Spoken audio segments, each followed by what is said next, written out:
Please ensure the loan repayment, will you? While I was at work, an unexpected email popped up. Upon hastily reaching out to him, Marcus calmly began to explain, "Oh, sorry about that. I've fallen for someone else and decided to start a new life with her." Furthermore, he revealed his plan to take the luxury car recently purchased in my name with a loan. Despite my attempts to dissuade him, my husband ignored me, abruptly ended the call, and became unreachable. In the end, Marcus disappeared with his mistress, leaving behind a substantial debt. As a mother to our 10-year-old son, I never envisioned such an unfair situation. I found myself at a loss, unsure of what to do, my mind going blank. At 37 years old, my name is Sophie, and my husband Marcus is 38. We were a family of 3, including our intelligent 10-year-old son Ethan. Ethan had displayed remarkable intelligence from a young age, reading articles on the computer and seeking my opinion on complex topics. In contrast, Marcus was unstable, never holding down a steady job. Despite my full-time position and concerns about our future, Marcus had recently maintained a stable income for 3 years. Lately, Marcus spoke of making memories as a family, leading us to decide on buying a $35,000 camper van. However, due to Marcus's inability to pass the finance company's loan review, I ended up taking the loan for the vehicle. On the eagerly awaited delivery day of the camper van, I received an abrupt email from Marcus stating he would graciously take the delivered van. Since the loan was in my name, I would handle the repayments. Confused, I called my husband immediately, only to hear him confess, "Well, I've fallen in love with another woman and decided to date her. I intended it to be just a fling, but it turned serious, so I'm thinking of starting over my life with her. Goodbye." He mentioned the divorce papers we had discussed during a previous argument, declared he would file them, and unilaterally ended the call. This exchange marked the first time I realized I had been betrayed by Marcus, a shocking blow. Subsequent attempts to contact him yielded no response.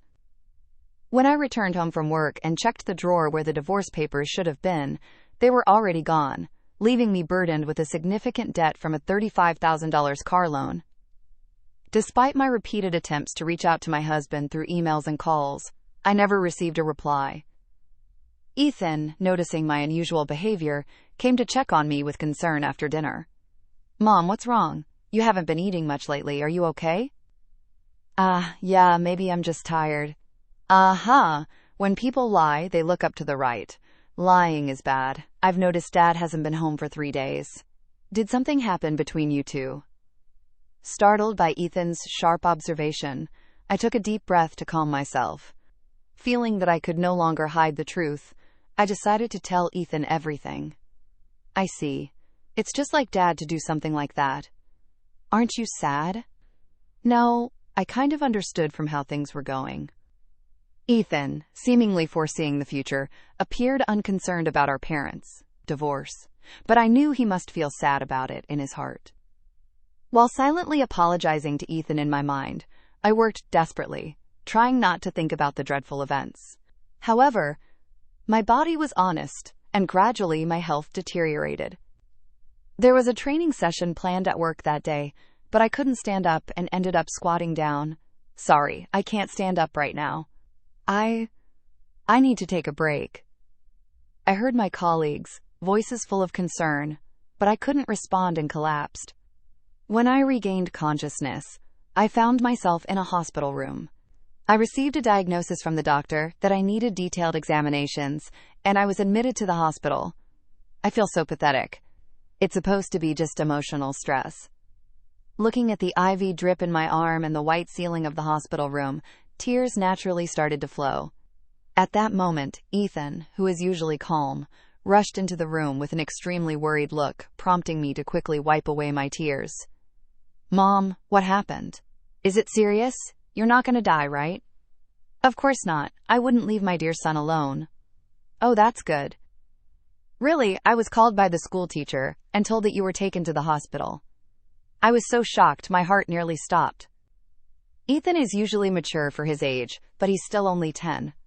I felt a strong resolve to get better for his sake.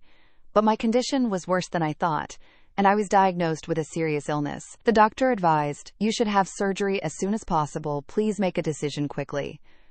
Following the doctor's advice, I underwent surgery. By the time I was discharged, it had been a month since Marcus had left.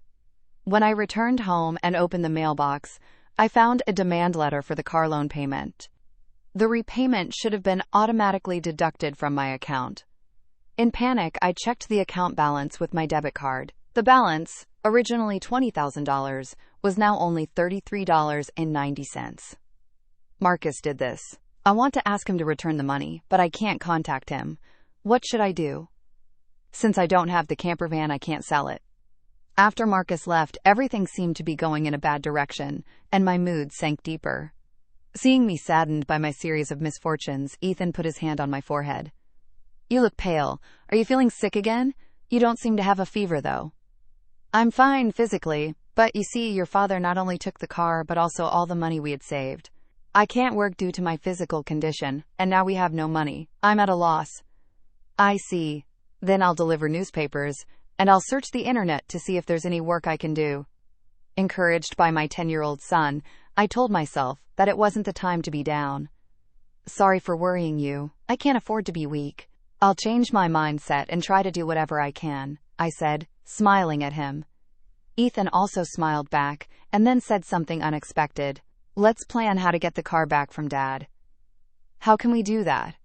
The camper van is in your name, right? Yes, but what about it? Then maybe we can? Ethan suggested an idea that I couldn't even imagine. I had never thought such an idea could exist. Also, I have no idea where your father is. Then let's check on my phone. A month ago, once when we went hiking as a family, surprisingly, I felt lost at that time. We bought a kid's cell phone on suggestion and installed the GPS app on it, which both you and Dad could access. With this app, I can see where Dad is in real time, and he's been moving around a lot. Oh, is that so? But what if we find him and he just says something vague and escapes again? As I pondered this, Ethan smiled and made an intriguing suggestion. Don't worry, I've already taken precautions. What did you just say? To my astonishment, Ethan had acted independently while I was in the hospital, achieving something unbelievable. I can't believe such a smart child came from me. Understanding Ethan's words, I was simply amazed. He had even caught wind of Marcus's mistress. All right, let's teach Dad, who betrayed us, a lesson. Okay, let's start the plan right away. Together, my son and I prepared for that moment. With Ethan by my side, I'm invincible. Bring it on. Anywhere, anytime. 3 days later, my phone rang. It's me. Please, I need your help.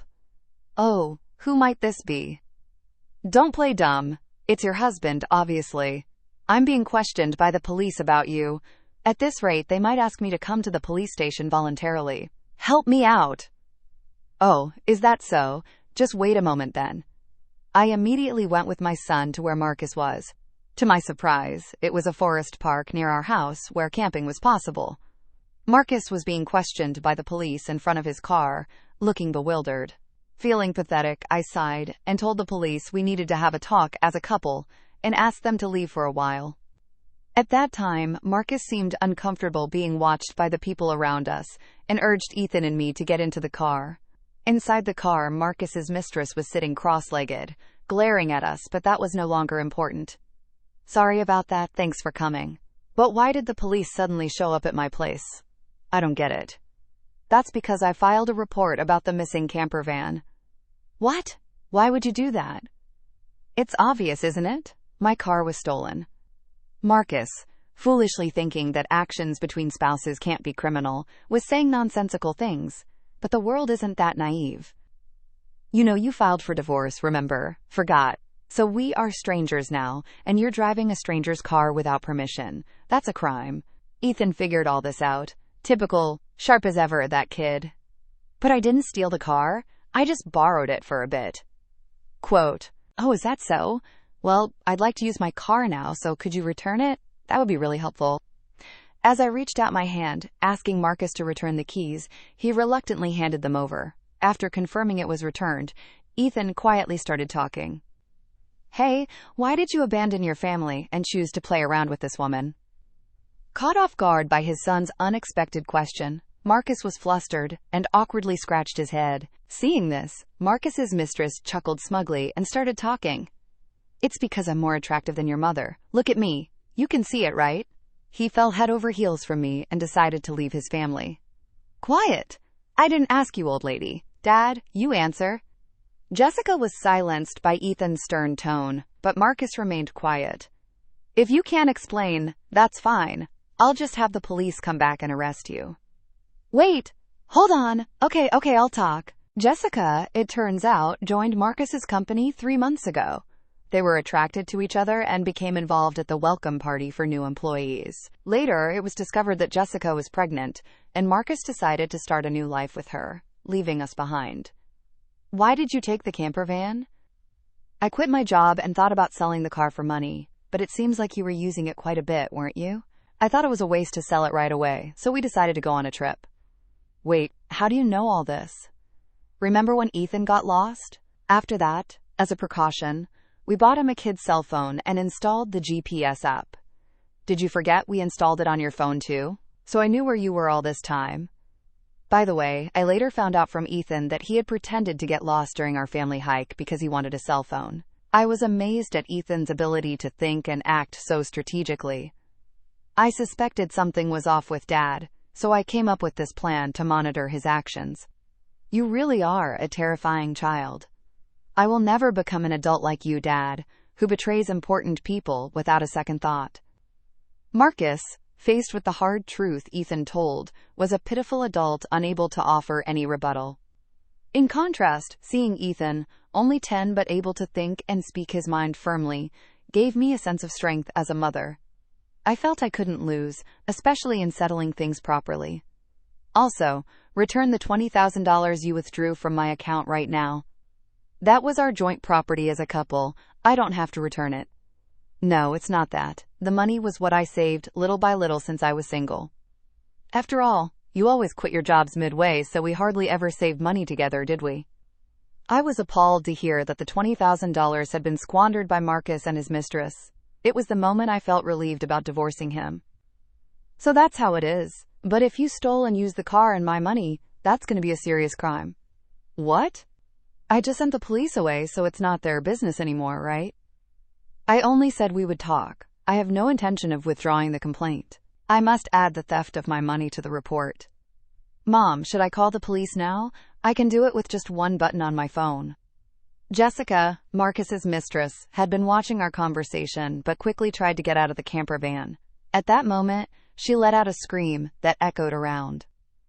The reason was that outside the car door, Jessica's parents were standing there, faces red with anger, about to explode in fury. Startled, she stepped back as her parents yelled at her. Ah, I'm sorry, don't be so angry, but why are you here, Mom and Dad? I called your parents beforehand. What? Why? The truth was, during my hospital stay, Ethan had visited Marcus's office and tearfully told them, my dad left the house with a woman we don't know, and my mom collapsed. Seeing Ethan's sorrowful and frail state, the people at Marcus's office suspected Jessica, who had left the company with Marcus, and gave Ethan her parents' address. Marcus and Jessica had been overly friendly at the office, and there were photos showing them together at the welcome party for new employees, looking like a couple. After learning from the office people that Jessica commuted from her parents' house, I went there with her photo, and her parents came out when I visited. Then I told them everything that had happened. So today, I contacted Jessica's parents and asked them to wait nearby for a while. How could you do this to me? The worst! I don't want to hear that from you, that's my line. By the way, your stomach seems quite big. When is the baby due? In 3 months. What? Wait a minute, that doesn't add up with when you met my husband. You two met only 3 months ago, right? Marcus, what's going on? It's not time for the baby to be born yet. Marcus, hearing this for the first time, stared at Jessica, eyes wide. Wait, what does that mean? Are you stupid? Don't you get it? It takes about 9 months from conception to birth, which means the child she's carrying isn't yours. You're so foolish. What do you mean, Jessica? Have you been deceived? Leaving me? I almost got away with it. Can't help it now that I'm caught. You're so naive. You can't see through lies at all. Really a fool. Don't mock me. My whole life is ruined because of you. What were you thinking? Marcus and Jessica started an ugly argument, but nobody intervened, letting them have it out. Meanwhile, we contacted the police again to explain the situation. As it began to get dark, the forest park was brightly lit by the red lights of the police cars. No, really, I was wrong. I was truly wrong. I'm sorry. I'll work hard and never cheat again, so please just don't arrest me. Dad, people don't change that easily, especially lazy people like you. Exactly. Ethan's right. I can't trust you at all. Reflect on your actions and pay for your crimes at the police station. If I get arrested, I won't be able to pay back the money. Is that okay with you? I don't mind. Pay me back after you've atoned for your sins. Take your time. Don't worry. I've already found you a place to work. Let's see. There's Ethan's child support, plus the $20,000 you stole from me. I'm not sure how much it will all add up to, but you'll work and pay it all back. I had one last thing to say to Jessica, the mistress. You might think you're just an onlooker, but don't forget you're an accomplice to Marcus's theft. Be prepared for that. When I told them that Jessica would have to pay if Marcus couldn't return the stolen money, she shivered in fear. Jessica asked her parents for help, but they refused, saying, "We disown a daughter who causes trouble for others." Thus, Marcus and Jessica were taken away in a police car together. Thanks to Ethan's smart strategy, we were able to punish Marcus and his mistress. Though they were released from detention soon after, they faced a hefty payment to me through a lawyer. I claimed $20,000 in damages. Additionally, I made Marcus agree to pay $500 a month in child support for Ethan. I introduced Marcus to a subcontracting factory of the company I work for. The support and other charges I claimed from Marcus would be deducted from his salary and paid into my account. I also sold the camper van and was freed from the auto loan. Since then, my health has improved remarkably, and I am now energetic and committed to my job. Ethan has been actively helping with household chores and errands. I want to keep moving forward strongly so that Ethan can pursue the path he loves without giving up.